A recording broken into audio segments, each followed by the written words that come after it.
Ya. Assalamualaikum warahmatullahi wabarakatuh. Selamat siang semuanya. Selamat siang Miss Alia. Nah, di sini saya akan sedikit membahas tentang terkait manajemen konflik, tapi diambilnya itu konflik organisasi di era digitalisasi dan pengurangan tenaga kerja. Dengan saya sendiri, Salwa Sabina Siti, dengan NPM 23110061. Di sini ada agenda overview. Yang pertama nanti ada dari background sama nanti kesimpulan. Nah, di sini jadi latar belakangnya adalah mengapa konflik organisasi itu relevan. Nah, karena konflik adalah fenomena yang tidak bisa kita hindarin dalam setiap organisasi. Nah, seiring dengan perubahan lingkungan bisnis yang semakin cepat, nah terutama tuh akibat otomasi dan digitalisasi, potensi konflik di lingkungan kerja itu meningkat signifikan. Nah, menurut CPPI ini adalah perusahaan yang berdiri di Amerika Serikat, yaitu perusahaan riset terkait psikologi yang meriset karyawan di Amerika dan Eropa, bahwa konflik yang terjadi di tempat kerja itu menyebabkan kerugian produktivitas hingga 359 miliar US dollar per tahun di Amerika Serikat. Nah, di Indonesia sendiri itu gelombang PHK massal akibat digitalisasi yang terjadi tahun 2019 sampai 2024 memicu ketidakpuasan, adanya resistensi dan konflik struktural yang kompleks. Nah, sebanyak 85% pasti pekerja itu pernah mengalami konflik di lingkungan kerjaannya atau tempat pekerjaannya. Nah, sebanyak 2,1 juta jiwa pekerja, 2,1 juta pekerja itu terkena dampak PHK akibat proses digitalisasi. Dan sebanyak juga 40% waktu manajer itu dihabiskan untuk menangani konflik di organisasi. Nah, riset ini dikemukakan oleh CPPI. Sebenarnya faktor PHK itu banyak teman-teman di Indonesia. Waktu itu kan kita sempat ada pandemi ya. Itu juga salah satu menjadi faktor pemicu PHK. Terus adanya perubahan digitalisasi. Nah, kalau juga ada perubahan efisiensi startup, jadi antara startup sama startup karena ada salah satunya yang kolaps digabung, itu menjadi pemicu salah satu PHK juga. Nah, di sini ada definisi konflik dan jenis konflik. Konflik adalah proses yang dimulai ketika satu pihak itu merasa bahwa pihak lain telah memberi dampak negatif terhadap sesuatu yang dianggap penting olehnya. Ini menurut Stephen Robbins. Di sini ada kata-kata proses, jadi itu konflik itu berkembang teman-teman. Terus juga ada kata-kata merasa itu belum tentu hal itu tuh terjadi, bisa jadi nggak terjadi karena kayak masih ada merasa. Terus ini ditekankan dengan kata-kata penting. Penting itu berarti adanya sebuah seperti ancaman yang memicu konflik itu terjadi. Nah, konflik yang pertama itu ada konflik interpersonal, jadi antara konflik dengan diri kita sendiri. Contohnya kalau teman-teman dikasih nih naik jabatan atau pindah posisi sama atasannya, tapi teman-teman tuh ragu, jadi kayak merasa diri itu nggak mampu gitu, merasa diri ini sebenarnya kita butuh naik jabatan untuk ya benefit yang lebih baik lagi, cuma kita kayak ragu diri kita tuh sanggup, jadi ada konflik batin di dalam diri kita sendiri. Nah, itu termasuk konflik interpersonal. Kalau teman-teman sering overthinking, nah itu juga termasuk salah satu konflik dalam diri sendiri yang termasuk konflik interpersonal. Nah, konflik intra. Kalau yang selanjutnya itu konflik interpersonal. Jadi konflik yang terjadi itu antara lebih dari dua individu. Contohnya nih kalau kayak karyawan lama sama karyawan baru. Karyawan lama kan mungkin ya itu generasinya berbeda sama karyawan baru. Ada beda tujuan pekerjaan mereka, ada juga perbedaan cara kerja, dan dari perbedaan itu ada gap. Nah, itu bisa memicu konflik di sebuah organisasi. Contoh yang ketiga itu konflik intragroup. Ini konflik yang terjadi dalam grup itu tersendiri. Kalau konflik intragroup ini menurut saya itu sangat riskan karena kan dia dalam satu tim. Tim itu kan kita punya tujuan yang bareng-bareng ya. Jadi kayak ibaratnya tim itu kan satu kapal yang sama. Kalau dalam kapal yang sama itu ada konflik diantaranya, pasti kan memecah si organisasi tersebut kan. Memecah tujuan organisasi tersebut harusnya dia satu arah, karena dalam ada konflik badai, nah akan merusak si tim tersebut. Contoh yang keempat itu adalah konflik intergroup. Jadi konfliknya ini antar grup, antar organisasi, bisa juga antar divisi. Contoh nyatanya itu seperti divisi mereka sama-sama punya atasan yang berbeda. Terus kalau yang saya alamin finance itu misalkan kita ada dari manajemen minta tolong ke sisi finance, cuman finance melempar ke sisi divisi accounting. Kita ada bentrok nih antara kepentingan finance sama kepentingan accounting. Mungkin menurut accounting itu finance tuh punya datanya loh, kenapa nggak finance aja yang ngasih ke atasannya langsung, kenapa harus melalui accounting. Nah itu ada kayak konflik di dalam antar atasan pun, jadi ada selisih perdebatan walaupun melalui telepon ataupun nanti bisa ketemu langsung. Itu ada perdebatan, itu yang saya alami sendiri di kantor saya, konflik intergroupnya. Yang paling panas itu adalah finance dan accounting. Walaupun sebenarnya harusnya finance accounting itu kan satu kesatuan yang penuh keuangan. Harusnya kan mereka akur karena kan satu alur pekerjaan. Cuma di tempat saya kerja itu terjadi konflik karena sama-sama atasannya punya egonya masing-masing. Jadi turun ke bawahnya gitu. Nah selanjutnya ini ada faktor penyebab. Pertama tuh otomatisasi dan teknologi, penerapan AI. Kemarin kan kita ada kuliah AI teman-teman, bahwa AI itu bisa menjadi jembatan penambah ilmu atau skill. Cuman AI ini kalau di dunia kerja yang nyatanya itu banyak menggantikan posisi manusia, di mana nanti banyak terjadi PHK. Contohnya kalau teman-teman dulu tol itu ada orangnya dulu yang masih karcis. Sekarang kan udah digitalisasi ya, itu dia pakai e-tol. Walaupun plusnya itu teknologi itu dia menambah sinkronis datanya itu lebih tepat. Kalau dari human kan mungkin ada human error. Tapi dari sisi negatifnya banyak terjadi PHK gara-gara perubahan teknologi tersebut.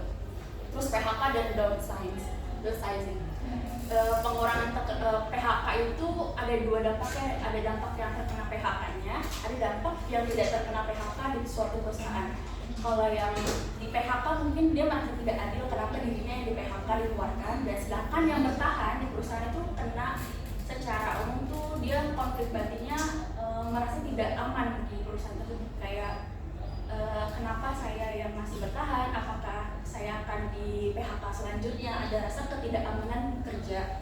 Terus komunikasi buruk. Sebenarnya komunikasi ini penting teman-teman. Kalau kita komunikasi kita buruk nih di dalam organisasi, bisa terjadi kesalahpahaman. Kesalahpahaman itu nanti bisa memicu konflik di dalam grup sendiri maupun konflik antar individu. Makanya komunikasi itu harus dijaga dengan baik.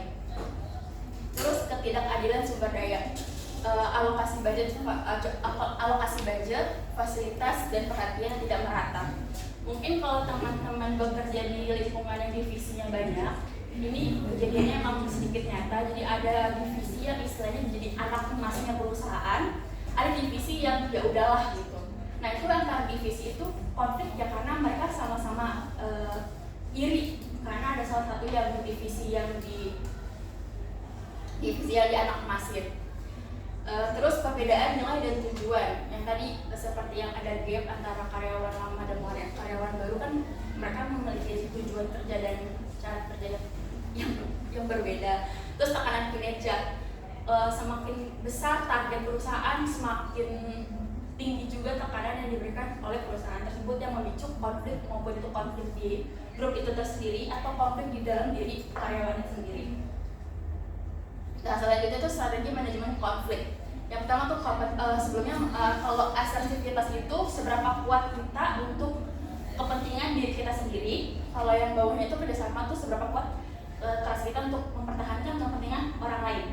Jadi kalau kompetitif itu asertivitas tinggi, kerjasama rendah, ini tuh ibaratnya egois di diri sendiri. Jadi kayak kepentingan saya itu lebih penting daripada kepentingan kalian. Jadi keputusan yang hanya sepihak. Nah kalau yang kolaborasi itu kita adanya komunikasi dulu sebelum pengambilan keputusan konflik. Jadi ibaratnya saya sama kalian itu benar-benar sama punya kepentingan yang sama-sama penting. Jadi kita harus ngomongin nih kita solusinya gimana bareng-bareng, ini kayak win-win solution. Nah kalau kompromising itu dia kayak kompromi, kita mau sama-sama kurangin enggak atau sama-sama naikin untuk ke pengambilan jalur selesai konfliknya. Terus kalau avoiding ini dia menghindar. Sebenarnya ini tidak bagus dipakai karena masalah itu bukan untuk dihindari, tapi untuk dicari solusinya bareng-bareng. Nah kalau akomodasi ini kita tuh mengalah, kayak kepentingan saya ya udahlah nggak usah, tapi kepentingan kalian tuh lebih penting kalau yang akomodasi ini.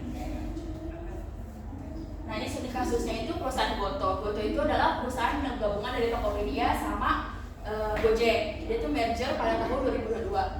Goto itu adalah perusahaan teknologi hasil merger, beroperasi di Indonesia, Vietnam, India, dan Singapura dengan total karyawan itu 9.630 di 4 negara tersebut.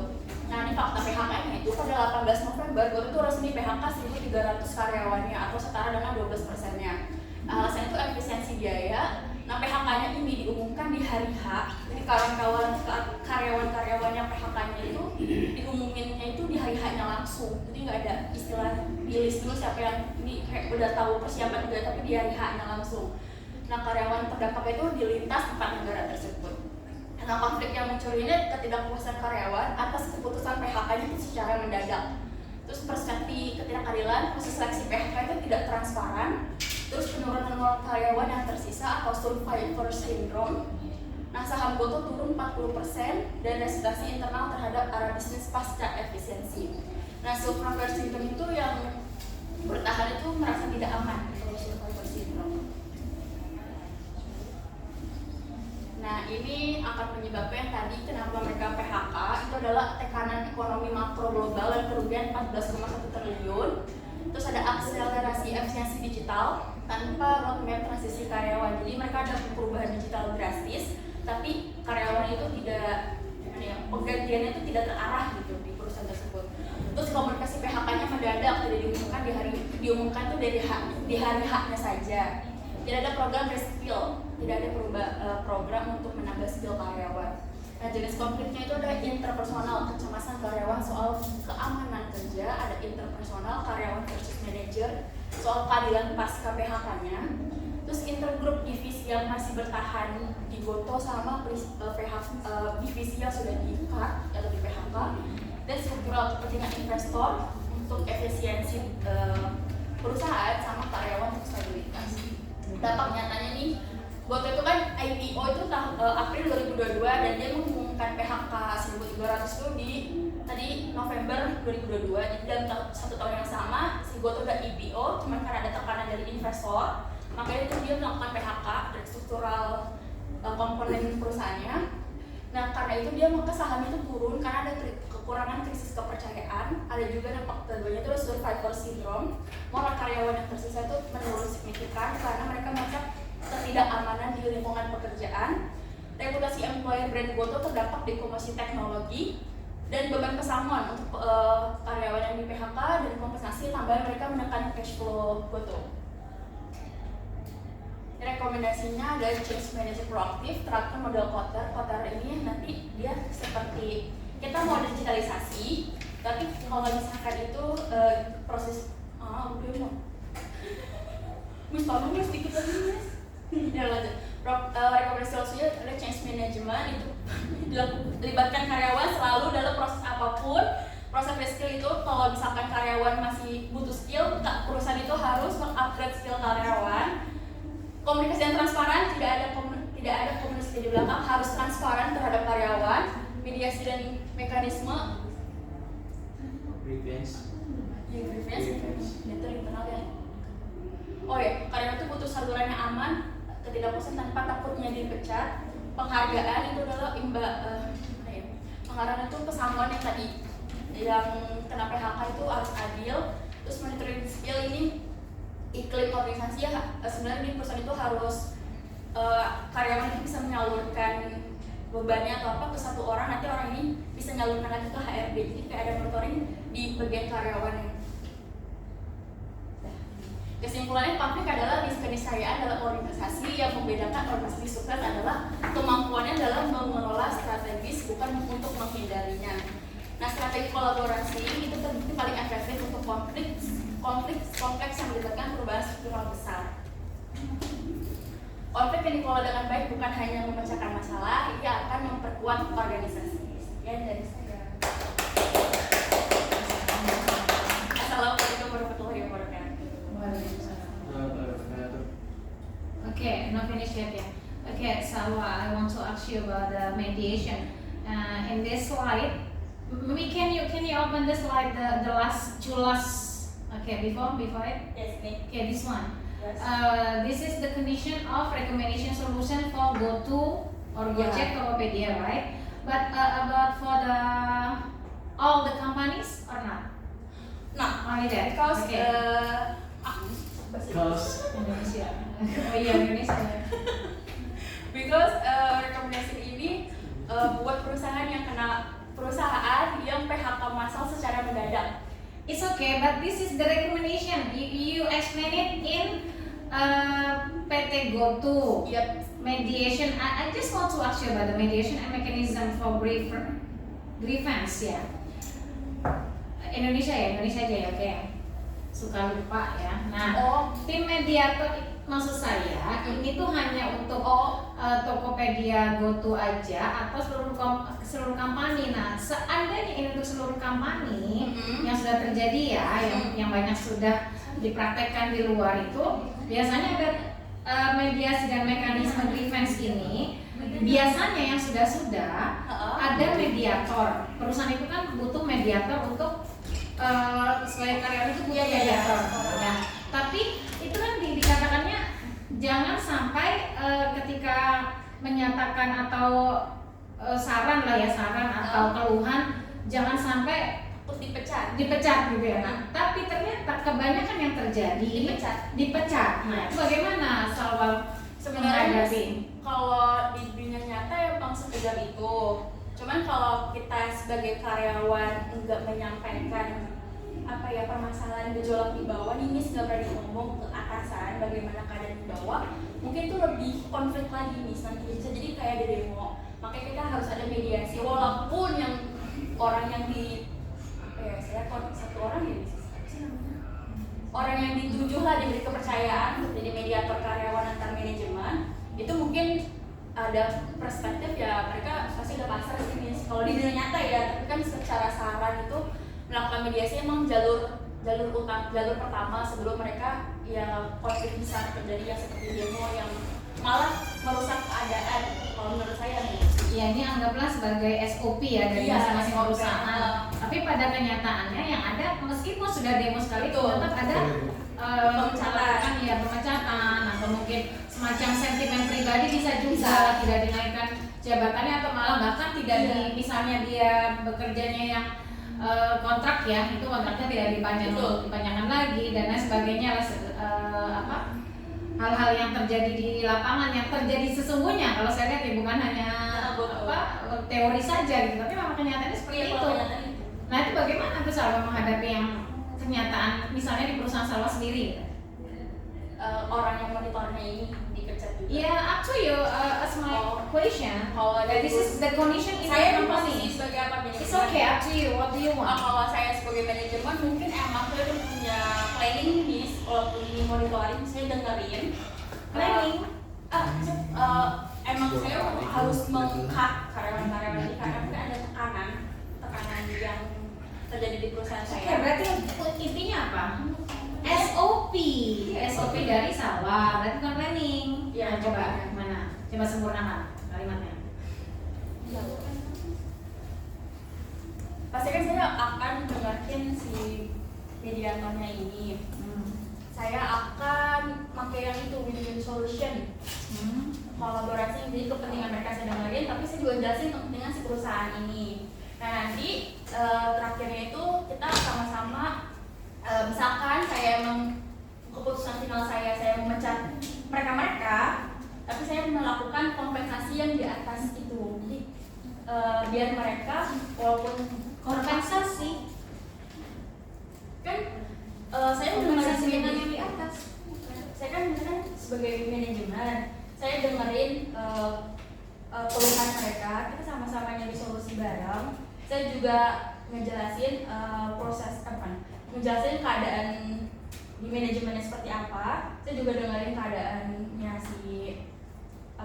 keadaannya karyawan gimana. Nah, itu sama-sama ada yang mengalah sedikit, ada yang menambah sedikit, Miss. Jadi kalau misalkan emang keputusan final itu walaupun saya sudah dengerin, tapi emang keputusan final manajemen itu dan investor itu butuh PHK, saya tetap mau PHK, cuman saya ada feedbacknya gitu Miss. Jadi Feedback apa? bukan kayak ya pesangon yang tambahin gitu. Jadi emang saya nggak bisa melanjutin karyawan ini walaupun dia sudah terjadinya udah mediasi sama saya, tim manajemen gitu. Cuman saya tetap nggak bisa mempertahankan mereka walaupun udah ada jalur mediasi.